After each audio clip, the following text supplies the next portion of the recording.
Good morning, First Press. It is so good to be back with you. My deep gratitude to Pastor Charlene for the invitation and to the leadership of the congregation and for a way too nice of an introduction, Charlene. I do have to say, though, that both the appreciation and the admiration are mutual. So thank you. Thank you for the partnership we hold together.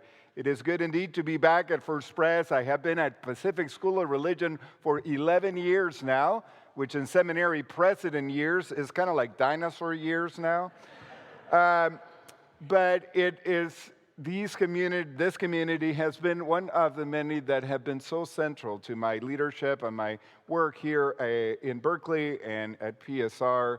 And so I am grateful for that, for the opportunities I've had to journey together with young folks from the congregation preparing to travel to Mexico, for the opportunity to host the session on our campus in the middle of coming out of the pandemic to think about this moment for congregational life, and the opportunity we have here each year over the last couple of years to host our graduation right in this space. For all of these partnerships, we are grateful.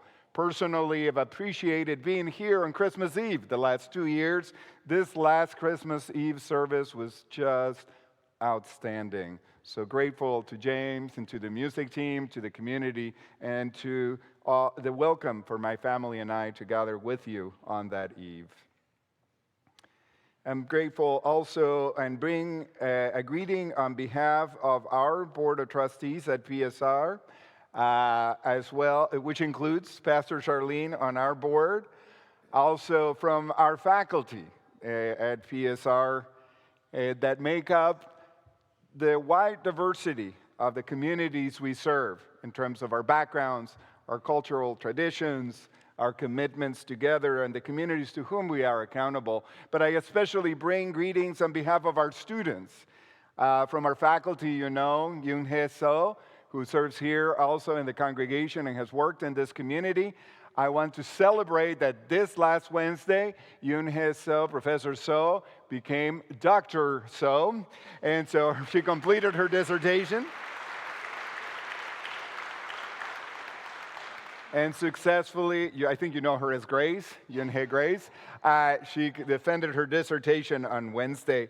But I also bring greetings on behalf of our students, the particular community that helps to shape a very hybrid space and community. We are marked in many ways by the broad diversity of our communities that we serve.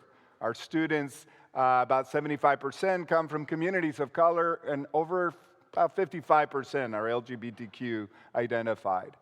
It creates quite a distinctive learning environment to be able to think about our theological reflections in community in this moment. PSR is celebrating its Sweet 16 this year, 160 years, so just add a 0 to that 16. And so this is a year marked by celebrations and way of thinking about our work at a new moment and in a new time. To be unafraid since 1866. I invite you not only in our time together when I have a chance to visit, but to return to visit. Come to campus. Take advantage of the opportunities we offer online and in hybrid ways to learn together. This Tuesday, we're offering a books event on a book called One Life, Four Stories from one of our alums that looks at the four Gospels as we enter this season of Lent. And that's at 4 p.m. on Tuesday on campus as well as online. So glad to be with you. Please join me in a word of prayer as we turn to reflection on the text we've heard from Ruth. May the words of my mouth and the meditations of our hearts be acceptable to you, O Lord, our God and our Redeemer. So the book of Ruth is a small, tiny little book in the Bible. And it starts out with a phrase you heard at the beginning but may have missed. It's an easy throwaway phrase if we're not paying attention. In the days when the chieftains ruled, there was a famine in the land. In another translation, it says, in the days of the judges, there was a famine in the land. I'm coming from a seminary, so, we got to pay a little close attention to text. Read just a bit closer to say, in the days of the judges, there was a famine in the land. What does that even mean? See, the book of Judges that precedes Ruth ends with a phrase about the time of the judges. In those days, it says, everyone did what was right in their own sight. So the phrase that begins the book of Ruth, in the days of the judges, means that there was a political crisis in the beginning of this book. And then there is a famine in the land. The story takes place in Bethlehem. Another nice word from seminary, Bethlehem is the house of bread. So there is a famine in the house of bread. So what this book, which is a story of displacement, migration, and challenge, begins in these twin powers of a political crisis and an environmental crisis. A time not unlike our own, in which everyone seems to think and do what is right in their own sight. It was so bad in Bethlehem, in the house of bread, that they went to Moab.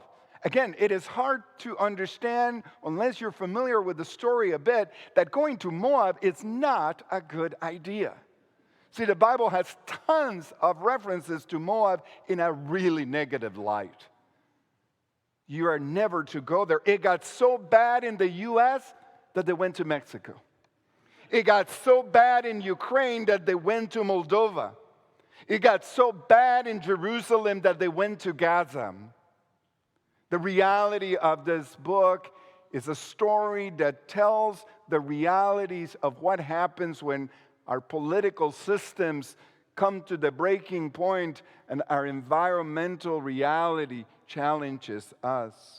The reality that is forcing many to do the things they never thought they would do. The book of Ruth is a story of displacement and migration, forced and caused not by individual decisions or immoral behavior or lack of respect for other people's ideas of boundaries and borders, but often by despair, by need, by the desire and conviction that there are better opportunities.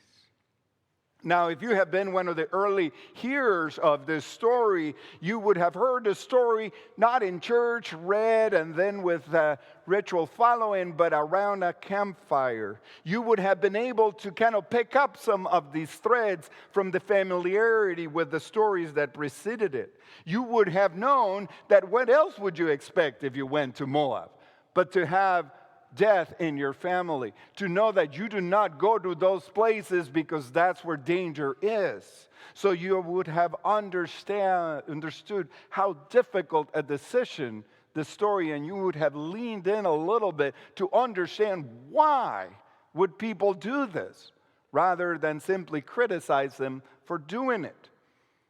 You would have also wondered why they named their children Weakness and Wasting Away, which is what those two names mean of their children, but that's another story. You would have known that in a world of crisis, humor and story are about the things that can get us through.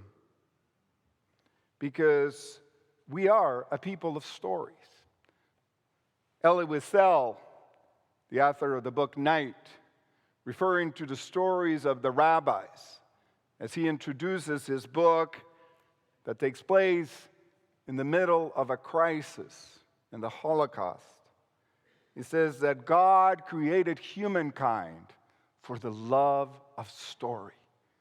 We are fascinated by stories, and every Sunday when we gather here together in church to do this odd thing, as the service was getting started, there was this group of young men walking across with backpacks, probably from campus, and the choir was just getting going with Jericho. It was the most interesting thing to watch them walk by, looking through the windows, going like, what are these people doing? It's an odd thing to do on a Sunday morning. We gather here to tell stories, to hear the stories of migrants. Oftentimes we forget that that's what they all are. Stories of people on the move. But we are drawn to them as we have for centuries. Every Sunday we hear the stories as we are hungry, and our world is hungry for stories. Stories that can help us make some sense of the failure of political leadership an environmental crisis. Stories that will move us beyond the doom scrolling to see if we can figure out a way to make a more holistic sense than the fragmentation with which we are often found. And the book of Ruth does just that. Many scholars believe that both the book of Ruth and the book of Esther, there are only 2 books in the Bible named after women. They're both very short, so the homework for you today from the seminary president is to read the rest of the book of Ruth after today, and you will feel very righteous. It's only 4 chapters. You'll be done in no time. But scholars believe that both the book of Ruth and the book of Esther will be read in Jewish communities at Purim in a couple of weeks, are counter-narratives to a dominant narrative of 2 other books, Ezra and Nehemiah. These books were written in the post-exilic period. People had been displaced, and as they came back, they were trying to figure out how to make Jerusalem great again. And as they came back, they were struggling to decide whether that would be done by purity. Ezra and Nehemiah demand that everyone divorce their foreign wives, those other people they met out there. But the book of Ruth and the book of Esther tell a different narrative. In fact, if you notice, Ruth is called a Moabite from Moab about 20 times in the text. In case you forgot that she was a foreigner from that land where you're not supposed to go to. But this magnificent story is a story of reversals. See, the book begins in death and in famine, but it ends in life and harvest. It's a story that begins in despair and displacement, and it ends in finding home and community. And this story pivots on a different kind of covenant. The story pivots on a covenant that was actually illegal. A covenant between 2 women who were not self-agents, who did not have the right to make a commitment and decide about their own future. They were supposed to go back to their spouses, to their husbands who had died, or their parents, or their male family, in order to have authority and decide what would happen with them. But instead, this covenant is made between 2 women who make a commitment that is so solid, it's often used in weddings. Sometimes unaware that it is actually a commitment between 2 same-gender people. The story tells us that this young woman, Ruth, says to Naomi, "Where you go, I will go. Your people will be my people. Where you die, I will die."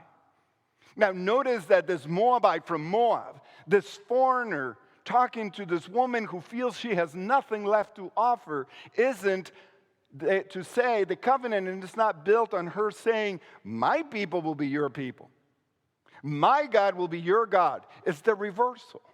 It is saying to the one with whom she wants to be in a committed relationship of a particular kind, "Your people will be mine. What matters to you will matter to me. What is your ultimate concern, your God, your understanding of the divine will inform the way I think about it." So in the story, the pivot is on this covenant. We are living through a time that requires ways to reconnect with one another because we are being deeply fragmented. And it is hard to know what it is that connects us to one another. In an article writing to Philanthropy, Jason Lewis, the article is titled, "The Reckoning Our Sector's Narrators Don't Want to See Coming." He writes that there will be a different kind of covenant that will bring us together at this moment. Talking about young people and their work, he says they'll build something else. Forms of civic life that are smaller, slower, more place-rooted, and people-driven. Something that will likely be led by frogs. They won't be polished, and they won't ask permission, but they'll do the work of stitching something back together. Something the experts once told us we wouldn't need anymore: each other. We have convinced ourselves of our independence and self-sufficiency by hiding the labor of those who make our lives possible. We feel quite righteous by making a great meal of a chicken breast that somehow magically has appeared in our restaurants or in our grocery stores, already prepared for us to cook it. We have developed a system that hides the labor of most of the people on whom we rely, and then through virtual reality makes us think that we no longer need one another, that we can do this without one another. But the story of Ruth tells us that we rely on one another, that your God will be my God, that your people needs to be my people. See, this strange thing we do here on Sunday morning that people might walk by and wonder, why are we here on a good Sunday morning? We do this strange thing of coming here because in this place, it is a place of a different kind of covenant, a commitment that we make to one another in this place, where we retell stories that we seek understanding together. In this place, we do something that is essential to covenant with one another. Sometimes across radical difference. Sometimes in moments when it feels like things will tear us apart, because if the church right now was not feeling some tension, some stress, it would be paying no attention to what's going on around us. But because we are a people of the world, simply seeking to be faithful to God and to one another, we will experience those same strains that we are seeing. But the difference might be that we covenant to hang out with each other, to figure out how it is that we might find a different way of being. In this article, Lewis continues with this. He says, this won't be a movement you can fund from a distance. It won't be legible to dashboards of pitch decks, but it'll show up in the refusal to let go, in the courage to begin again. The next civic life won't be scaled. It'll be stitched thread by thread, place by place, person by person. And if we want to be part of it, we'll have to stop managing from above and start showing up from below. We are reminded of the words of Martin Luther King in this quote, reminding us that we belong to a whole network, that we are part of a fabric together, that when one suffers, we all suffer together, that we are called to live in community, that injustice anywhere is a threat to justice everywhere. The good news, y'all, that we find in the book of Ruth is that random little covenants, sometimes not very sanctified ones, can actually be the pivot that changes things around. See, it is in this type of covenantal community, because there is no larger network of nonprofits in the world than the Christian church. In the United States, it doesn't matter whether you are in a huge city or in a small town, whether the bank has left that small town, the school has been closed, the grocery store's gone, there is still a church on a corner of that small town. And most nonprofits do not have 20 to 30 people, volunteers, who care deeply for its mission. So how can these small covenantal communities we are a part of help us to reimagine from the bottom up what it will mean to create a pivot at a time that feels so disruptive? As we do this work, the story of Ruth challenges us to think about how we bond together across different, not just an Ephraimite with a Moabite, but also across generations. In this increasingly fragmented and isolated world, we are going to need covenants that tie us to one another. See, this is a graphic that will help us understand the world we are living in today. On the left is the demographic bell curve for the United States in 1880. Most of our systems of our society, retirement, Medicare, our taxation, everything is built on the assumption on the left that there's a much smaller group of people at the top of the age spectrum and a much larger group at the bottom. But on the right is the reality of the United States today. We are the most generationally diverse nation in the world and the most diverse generationally we have ever been. Basically, if you break up by 20-year cycles from 0 to 20, 20 to 40, 40 to 60, 60 to 80, it is almost rectangular now. We have almost the same number of people at each of those brackets. We can see that happening in our congregational life. We can see that shift happening across all the institutions we are part of, and we are seeing the tension in the society because we are not seeing a covenant relationship between that top of the funnel and the bottom of that base. If you overlay on this an image of the racial makeup of that, there is still a bell within communities of color. In California, the bottom 20% of 20 and under is 75% children of color. 75%, 20 and under. And the top 20%, which is majority white, holds 14 times as much wealth as the bottom 20%. Unless we create a covenant across these places, unless we can see each other, sometimes when we feel like Naomi, which I know sometimes churches feel that way, they feel like they do not have much else to offer. They are not sure what to do given that they have aged and they don't know. They feel their best years as a community, as a church, as a movement, as an organization are behind them and not ahead. And so the desire is for nostalgia to return to that time. But instead, what we are invited to by Naomi and Ruth is to say, no, I will not turn back. Your people will be my people. Your God will be my God. That is the pivot. The book ends with a very surprising scene. Blessed be the Lord, says at the end of the book, Naomi.